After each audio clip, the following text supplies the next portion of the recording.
First we will derive the classical frequency, then we will derive the quantum frequency. If both the results are matches, then this is the principle. So we have the principle. So let us start with our classical assumption of frequency. Classically we have frequency is equals to classically first we are doing classically.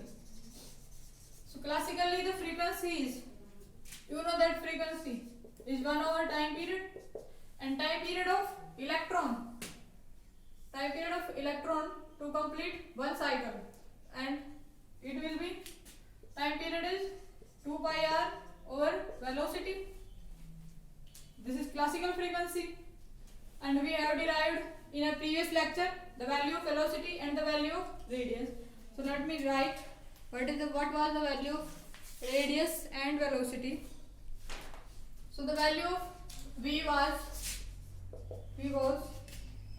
ze square over 2 pi h epsilon naught, and the value of r was n square h square epsilon naught over z pi m e square. Now substitute the value of v and r.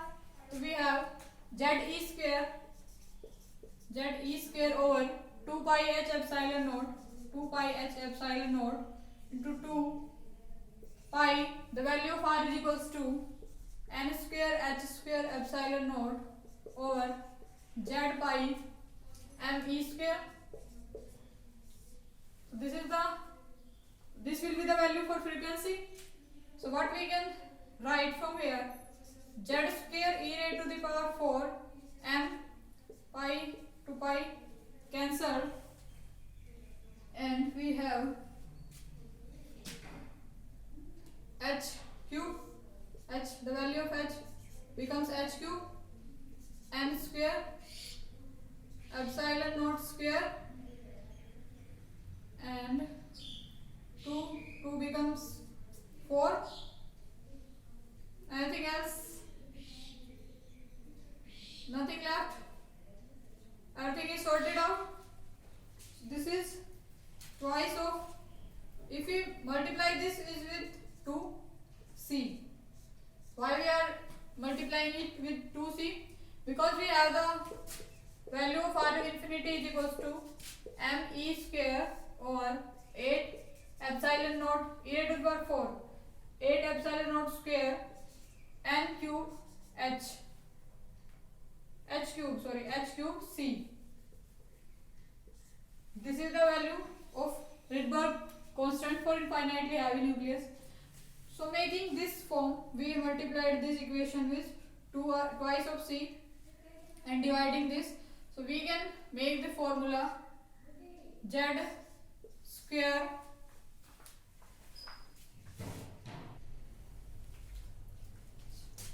this is n, this is not pi, this is 2n h epsilon now. This is n, so it will become n cube. So z square e raised to the power 4 m e over 8, this is c, 8 h cube n square epsilon naught square c. So we can write this r infinity twice, 2 is also here, twice of r infinity over twice of r infinity c z square over n square n cube, yes, n square and 1 power of n becomes n cube. So we will have n cube. This is n cube. So the frequency, classical frequency, we have twice of r infinity c z square over n cube. So this is the value for frequency in classical case. Now we will derive in quantum case. So quantum mechanically we have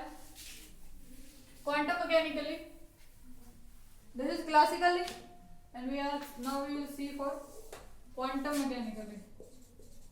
Classically quantum. Now quantum you know that frequency will be emitted when there will be transition between these two levels. If electron transit from this level to this level, then there will be emission of photon in this form, and this frequency will given by, you know that h nu dash is equals to E2 minus E1. So the frequency value of frequency is E2 minus E1 over h. This is the value of frequency in case of quantum. Now you know that the value of E is equals to minus of R infinity Hc Z square over n square.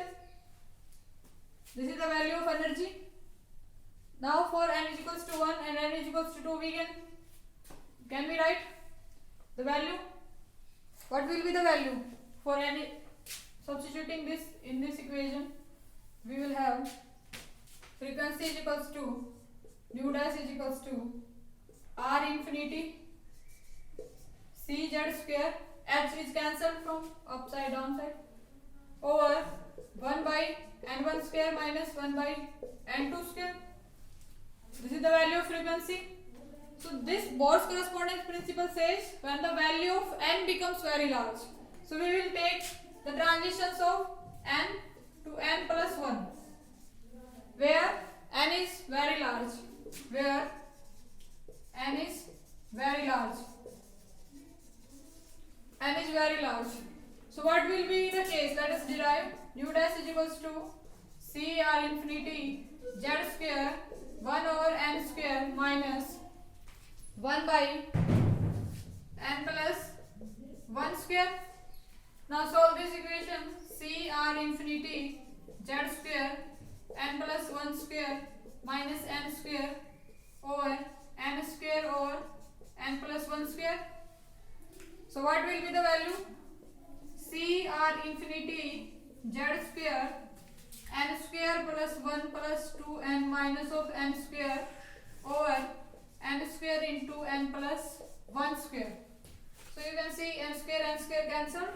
So what we will have? We will have C R infinity Z square twice of n plus 1 over n square n plus 1 square.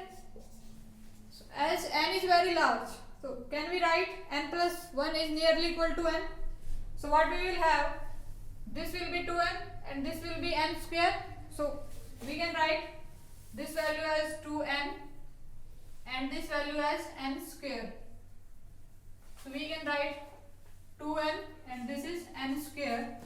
So you can see this will come out to be CR infinity twice of CR infinity Z square over n cube. You can see easily this value for classical frequency and this value of quantum frequency, both are equal. This is the value of quantum frequency and this is the value of classical frequency. So this is the correspondence. So we can say that when n is very large, the quantum frequency becomes classical frequency. So this is the correspondence between classical results and quantum results. So this is all about today's lecture. So what we have done in today's lecture, let us recap. First we had seen the discovery of heavy hydrogen, that is discovery of neutron.